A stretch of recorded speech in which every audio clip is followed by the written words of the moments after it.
January 7, 1944. The Second World War had reached a critical and brutal phase. Allied bombers were flying deeper into Europe than ever before, yet every mission meant watching entire formations disappear under waves of German fighters. Crews already knew the rhythm of fear, the tense climb, the moment the contrails formed across the sky, and the familiar dread that came when their escort fighters turned back, forced home by limited fuel. Past that point stretched a region crews called the Black Gap, a deadly section of sky where they were utterly alone. In that gap, the Luftwaffe waited. But on that cold January morning, something new appeared above the clouds. Something fast, sleek, and unlike anything the bombers had ever seen accompanying them. An aircraft that, for a brief moment, even drew laughter from German pilots listening to intercepted radio chatter. They mocked its smooth lines, its shape, its unfamiliar presence. They thought it looked fragile. Another American experiment that would vanish after its first real test. They were wrong. That aircraft was the P-51 Mustang, and history would soon prove that the Germans, who laughed at it in its first days over Europe, would come to fear it as the most deadly hunter ever released into the skies of World War II. Before the Mustang's arrival, the air war seemed to favor Germany entirely. The Luftwaffe had spent years perfecting its interception tactics. Their aces were confident, experienced, and often flying in familiar skies. American bombers, though brave, could only absorb so much damage. Entire groups vanished in single missions. Gunners watched helplessly as B-17s spiraled downward in flames. Their fate sealed the moment the escort fighters turned back. It was clear to Allied commanders, without a long-range escort, the air campaign over Europe might collapse. The early versions of the Mustang were not promising. Powered by the Allison engine, they looked good but lacked performance at high altitude. German pilots dismissed them as pretty failures. But everything changed when British engineers suggested fitting the aircraft with the Rolls-Royce Merlin engine. That single decision transformed the Mustang from a modest support fighter into something extraordinary. Fast, agile, efficient, and capable of fighting at altitudes where bombers desperately needed protection. When the first Merlin-powered Mustangs arrived in England, pilots could hardly believe the difference. They could climb faster, maneuver smoother, fly farther, and maintain control in thin, freezing air, where earlier escorts struggled. For the first time in the war, a fighter existed that could escort bombers not just part way, but all the way into Germany and back. German intelligence listened to intercepted reports and laughed. They thought the Allies were exaggerating. But the laughter faded the moment the Mustangs arrived over Europe in force. On their first major escort mission, bomber crews looked around them in disbelief. The Mustangs didn't pull away after a few minutes. They stayed. They stayed during the climb, during the penetration into German airspace, during the attacks, and during the long flight home. No bomber crew had ever experienced that level of protection before. German pilots were stunned. Their usual attack patterns, fast, coordinated strikes that broke bomber boxes apart, began failing almost immediately. Every time a German formation gathered for a strike, Mustangs appeared from above or behind, forcing them to scatter. Pilots climbing for altitude found Mustangs already there. Planes diving away discovered the Mustang could follow. Even attempts to break contact were difficult, because the Mustang was often faster than the Bf-109 and more stable at high speed than the FW-190. The shift in the air was immediate and overwhelming. Bomber crews who had flown missions in 1943 felt the difference in their bones. Before, missions felt like rolling a dice with death. Now, for the first time, they felt something close to hope. They saw Mustangs circling ahead of them like predators guarding their territory. They saw Mustangs diving toward incoming threats with terrifying precision. And they saw German fighters make mistakes they had never made before. Breaking formation early, hesitating, or attempting clumsy, evasive moves. Some Luftwaffe pilots admitted after the war that the Mustang changed everything. It stripped them of initiative. For years, German fighters dictated where and how engagements took place. But with the Mustang, Americans now controlled the high ground, the timing, and the engagement angles. The Luftwaffe could no longer count on slipping past escorts or overwhelming the bombers with sheer numbers. Every movement risked running into a Mustang patrol. As winter turned to spring, the Mustang's impact became impossible to ignore. Mission reports showed bomber losses dropping sharply. Entire raids that should have suffered devastating casualties returned with minimal damage. The psychological effect alone was enormous. American morale rose, German morale cracked. Behind the scenes, Luftwaffe commanders began quietly admitting that the new American fighter represented a threat far greater than they had expected. By early 1944, the air war over Europe had begun to shift. The Mustang was still new, still unfamiliar, but its presence alone was enough to shake the confidence of some of the most experienced German pilots in the war. And every week it gained more pilots, more squadrons, more coverage, and more victories. The laughter, once so confident, had completely stopped.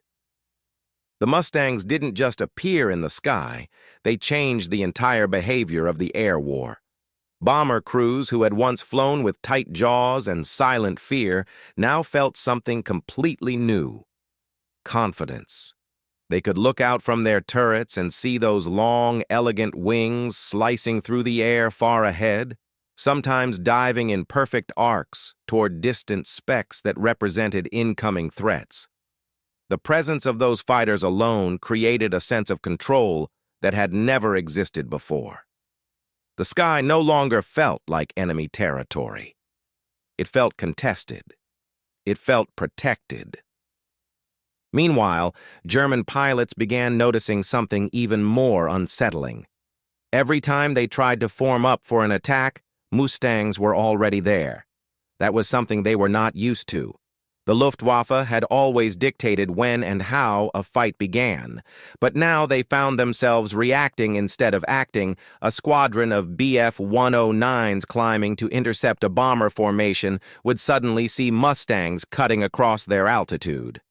A group of FW-190s preparing a head-on strike would break formation early because a swarm of Mustangs was already diving at them from above.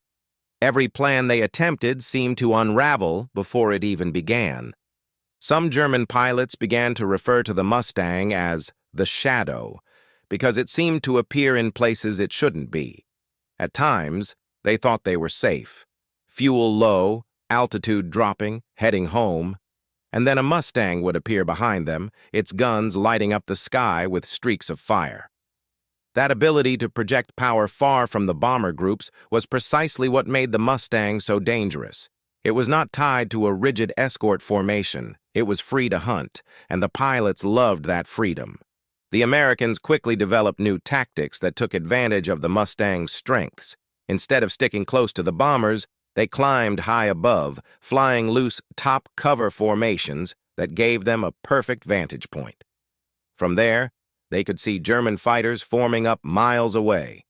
When they spotted movement, entire flights of Mustangs would dive in long, graceful arcs, accelerating to incredible speeds. As they closed the distance, German pilots rarely had time to react before gunfire ripped through their wings or engines.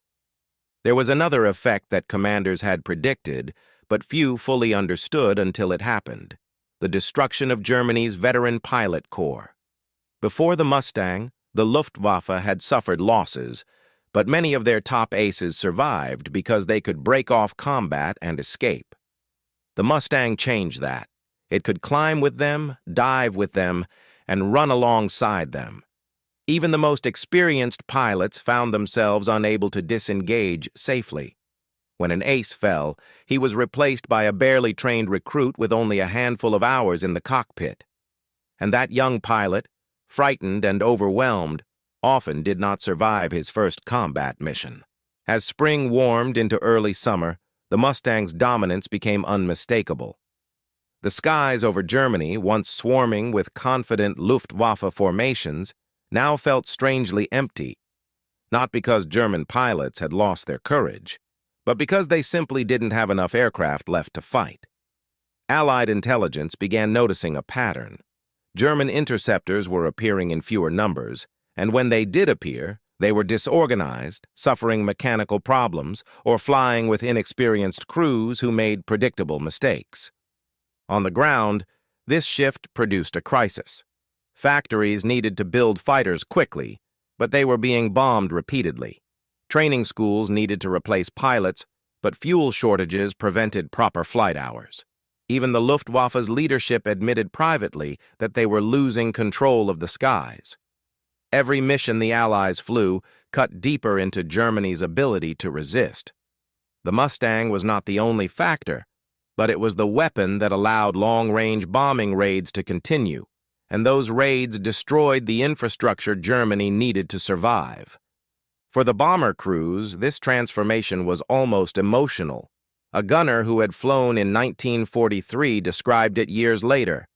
"In the old days, we prayed for clear skies because clouds meant German fighters could hide in them. But after the Mustangs came, we prayed for clouds because we knew the Mustangs didn't care. They hunted through anything: sun, snow, rain, clouds. They were everywhere." Pilots flying the Mustang felt something too, not arrogance, but a sense of responsibility. Many of them had friends in bomber crews. They had heard stories of aircraft returning with half their crew dead, riddled with holes, limping back to English airfields. The Mustang pilots wanted to ensure those men got home. They wanted to turn the sky into a place where German interceptors no longer had free rein. One pilot put it simply: "Our job wasn't to look pretty. Our job was to make sure those boys in the bombers made it to dinner." By mid-1944, the Mustang had become the single most feared fighter in the European theater. German radar operators could identify its signature even before visual contact. And for many, those blips on the screen meant the battle was already lost. The Allied command noticed something fascinating happening during this period. When large Mustang formations preceded a bomber raid, German fighter units sometimes refused to engage at all. They would scramble, see the Mustangs already in the area, and then either circle at a distance or break off entirely. It wasn't cowardice, it was survival. Every engagement with the Mustang came at a cost Germany could no longer afford. That psychological effect mattered. Wars are fought with machinery, but they are won with human decisions. When a pilot hesitates for even a single second, he loses the initiative. When a commander chooses not to intercept because the risk is too high, he surrenders control of the sky. The Mustang wasn't just shooting down aircraft. It was breaking the enemy's will to fight. All of this was happening before the Mustang reached its full potential. As more squadrons converted to the P-51 and learned its strengths, their tactics evolved, their confidence grew, their coordination improved. And the Luftwaffe, already weakened, found itself facing not just a superior machine, but a superior strategy built around that machine. And this was only the beginning. The Mustang's true dominance was about to unfold during the critical months that followed, when the air war reached its most decisive point. As the summer of 1944 unfolded, the skies over Europe belonged almost entirely to the Mustang. Missions that once pushed American crews to the edge of survival now felt controlled and coordinated. The Luftwaffe tried everything: ambush tactics, dispersed formations, hit-and-run attacks, but nothing restored the balance. Whenever they gathered strength, the Mustangs appeared first. Whenever they climbed for altitude, the Mustangs were already higher. And whenever they thought they found a weakness, a flight of P-51s tore through their position before they could exploit it. By the time the Allied invasion of Normandy began, the transformation was complete. The Mustang was everywhere, escorting bombers, strafing trains, taking down reconnaissance planes, sweeping ahead of advancing ground forces. Its pilots attacked enemy airfields, destroyed fuel depots, cut off supply lines, and eliminated the last pockets of resistance in the air. The Luftwaffe, drained of fuel, aircraft, and veteran pilots, could barely respond. German factories produced fighters that never reached combat. Young recruits climbed into cockpits with barely 40 hours of flying experience, only to face seasoned Mustang pilots who had mastered the art of air dominance. For American airmen, the difference between 1943 and 1944 felt almost unreal. Missions that used to claim dozens of bombers now returned with minimal losses. Crews who once whispered prayers before every takeoff found themselves believing, truly believing, that they might make it home. Veterans who had seen their friends vanish in burning wrecks could now look out their windows and see Mustangs slicing through the sky with quiet authority. That presence, calm, fast, lethal, became the symbol of a new era in the air war. The Mustang's greatest achievement was not a single battle or a single victory. Its true impact was the cumulative destruction of the Luftwaffe as an effective fighting force. Without Germany's air cover, Allied bombers tore apart the factories that produced tanks, fuel, aircraft, weapons, and critical infrastructure. Without supplies, armies stalled. Without fuel, armored divisions froze in place. Without trained pilots, Germany lost the ability to defend its own skies, and when the Luftwaffe could no longer rise in force, Germany's defeat became only a matter of time. Months later, as the war drew to its inevitable end, even German commanders admitted what had happened. They had underestimated an aircraft they once mocked. They had dismissed its potential, and by the time they understood what the Mustang truly was, it was already too late. The P-51 had taken the sky from them, cleanly, decisively, and irreversibly. For the pilots who flew it, the Mustang represented more than engineering or performance. It symbolized protection, it symbolized survival, and for thousands of bomber crews, it symbolized the difference between returning home and becoming another missing aircraft that never arrived.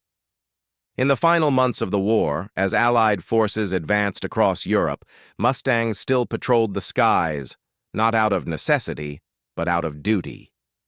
Their job was almost complete, yet they continued escort missions, ground attacks, and reconnaissance flights until the last days of the conflict. When peace finally arrived, the Mustang stood as one of the most iconic aircraft ever built. A machine whose combination of speed, range, power, and precision had changed the entire course of a global war. German pilots laughed at the P-51 Mustang when it first appeared, but by the end of World War II, no one was laughing. The Mustang had become exactly what history now remembers it as: the most deadly hunter in the European skies. Before we end, I'd love to know something. Speed, range, or power? Which one defines the Mustang for you? If you enjoyed this video, don't forget to subscribe for more World War II stories brought to life. Thanks for watching. See you in the next one.